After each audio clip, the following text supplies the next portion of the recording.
Good morning, you're watching World News and I'm your host, Klaudia Czerwińska.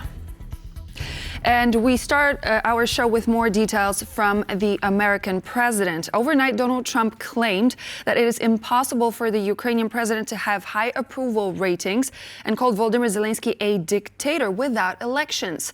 Moreover, following the conference in Miami organized by the Saudi Arabian government, Trump said that Russia holds the cards when it comes to ending the war in Ukraine.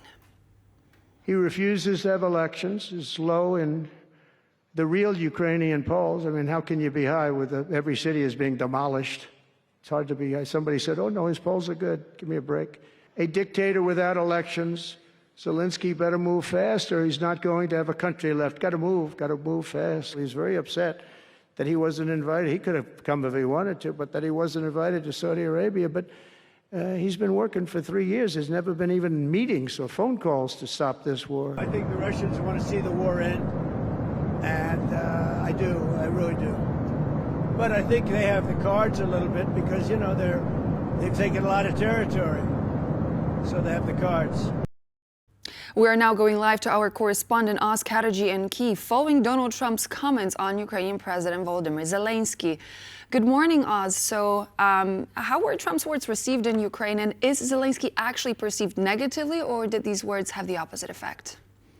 Well, for one thing, I mean, it's hard to gauge just how what effect this has had. It's too soon to do reliable polling. We do have polling published by the Kyiv Institute of Sociology showing that Zelenskyy's support has improved by 5% since the last time they asked the question. Now, this is, I believe, only a couple of months ago. So his approval rating is currently around 57%, according to this poll. So Zelenskyy is still very popular, much more popular than most European elected leaders are. Now, as for reactions, there hasn't been much in the way of official reactions from Kyiv. Last night, Zelenskyy thanked European leaders, or rather thanked people for their support. And he had received phone calls from various European leaders, including Olaf Scholz, British Prime Minister Sir Keir Starmer, the presidents of Finland. So, you know, he received some wide support from across leaders in Europe, EU and Britain. For his position, they clearly see him being under attack by Donald Trump and want to make clear that their countries don't feel the same way as Washington currently does. What impact will this have going forward? It's unclear. Anecdotally, I have seen Ukrainians speaking out on social media saying that this is making them more likely to support President Zelenskyy, including people that didn't vote for him in 2019, and including, you know, Poroshenko supporters. Ukrainians tend to, defend their own, as it were. So this will only harden resolve here in Kyiv. But obviously, this is a very major issue. The United States has been Ukraine's biggest backer, most important ally. So losing that support will, of course, have a detrimental impact on Ukraine, on Ukraine's war effort. But the Ukrainians aren't about to just give in to the kind of blackmail that appears to be going on right now from Washington. So more to come, I believe, on this story as the day unfolds. We've got Keith Kellogg, the U.S. Special Envoy here in Ukraine. No idea how that meeting is going to go. Obviously, it's going to be a meeting that's fraught with difficulties, given what Washington's position appears to be from the president, and just what Kellogg is representing. Is he representing a policy, or is he representing the view that Zelenskyy is a dictator? Because if he is, then he's going to find very little opportunity for negotiation here in Ukraine. So, look, we'll keep bringing you the news as it breaks. But obviously a very difficult situation for Ukraine to be in this morning. Thank you so much for connecting live. Oz Katerji coming to us from Kyiv. Russian forces once again launched a drone attack on the South Ukrainian city of Odessa last night. As per the city's mayor, the strike wounded one person and caused significant damage to local infrastructure. The strike marks the second consecutive night of drone attacks for the residents of Odessa. In the aftermath, fire broke out on the roof of a warehouse building, and a 55-year-old woman was wounded, requiring hospitalization. The attack also left some 5,000 people in just one of Odessa's districts without power. Overall, the 2 days of strikes resulted in nearly 90,000 households losing electricity. On Wednesday night, Polish Prime Minister Donald Tusk said a forced capitulation of Ukraine would mean a capitulation of the entire West. Posted on social media, Tusk's comment came after the American president echoed Russian propaganda, calling his Ukrainian counterpart a dictator.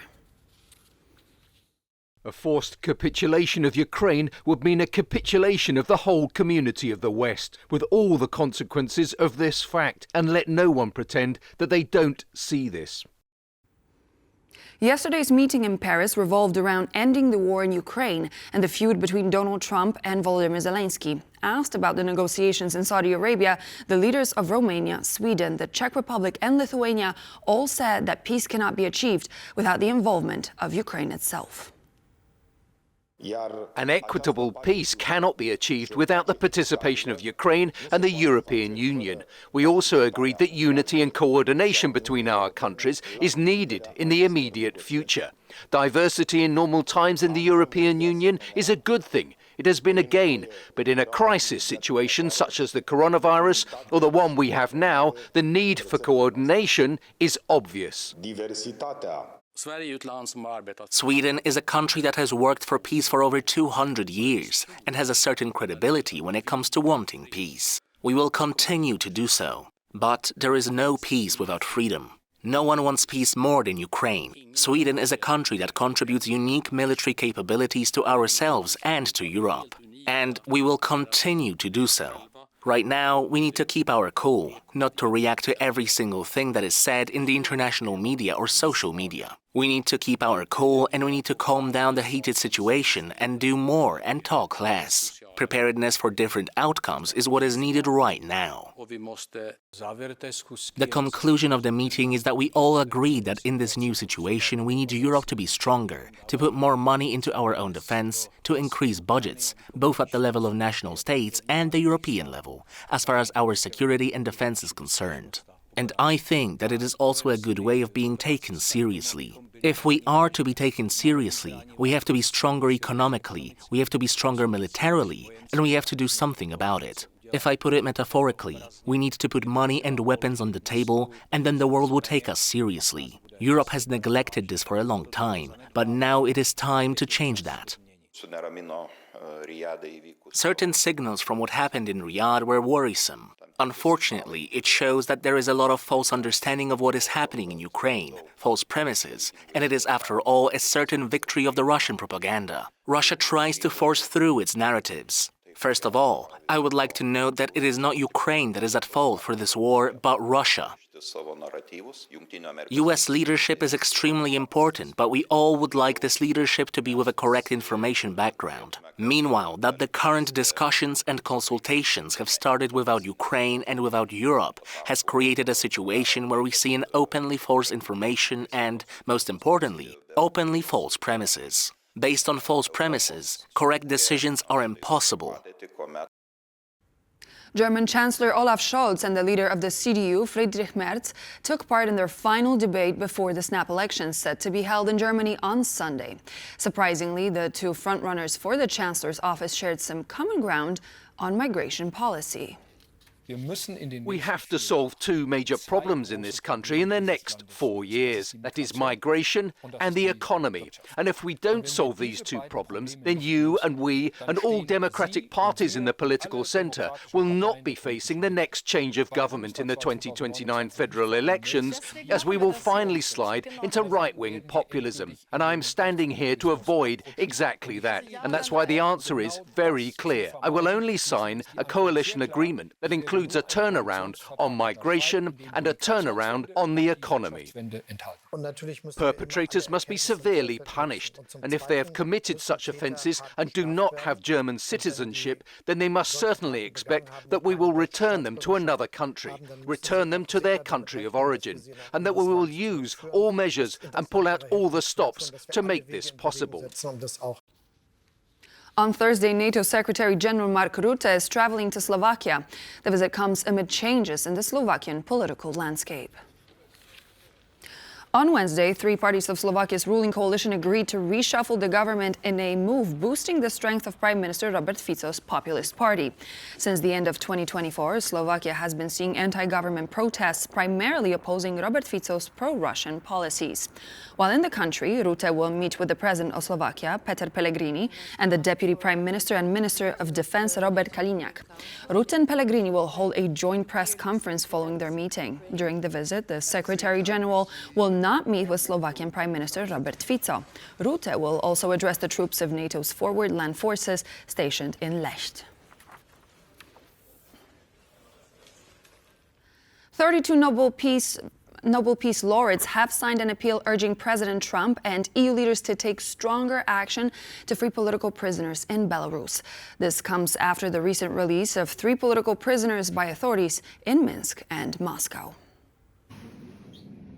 Reunited at last in the arms of loved ones after years spent in a Belarusian prison. Andrei Kuznichik was released just days ago by authorities in Minsk, alongside 2 others a day after Trump and Putin made a deal for the release of Mark Fogel, an American school teacher. The White House press secretary, Caroline Leavitt, praised the diplomatic achievement. Thanks to the great leadership of President Trump and the strong and tough leadership of President Trump, Mark Fogel, an American teacher detained by Russia, was returned to American soil. We can confirm the safe release of 1 American and 2 individuals from Belarus, one of whom worked for Radio Liberty. According to various NGOs, there are over 1,200 political prisoners being held in prisons across Belarus. Last year saw the release of around 240 due to various efforts by the EU and other Western partners. Some experts see the recent events as a sign that more will be freed. Trump or just the European leaders, they need political will. And they have a lot of instruments, diplomatic, not diplomatic. I believe if these voices will be received and Trump decided to release all political prisoners, they will do it very, very quickly. The country's strongman, Alexander Lukashenko, continues to hold a tight grip on power in the country. Releasing more prisoners may come at a high price, according to experts, and some warn against it. Belarusian Democratic Forces, Svetlana Tikhanovskaya herself, and United Transitional Cabinet trying to force releasing of all political prisoners. But Lukashenko wants to stop sanctions on potash, which are very essential for Lukashenko's economy. Not trade with Lukashenko, because if they will trade with Lukashenko, they will lose. Sanctions remain in place by the European Union and the US against Belarus, including asset freezes, travel bans, and economic restrictions due to Lukashenko's brutal repressions against his people. This is important not to recognize Lukashenko as a president, legitimate president of Belarus, and I know that partners of Belarusian Democratic Forces are not willing to do this. For now, the release of some prisoners is welcome news. Civil rights organizations in Warsaw are planning to seize the moment and demonstrate at the U.S. Embassy on Thursday to continue the efforts for more political prisoners to be reunited with their families. Sasha Farbach, TVP World. And so this marks the end of our service, but please do stay tuned. We're back in just a moment with Jana Szrawiński and another interview.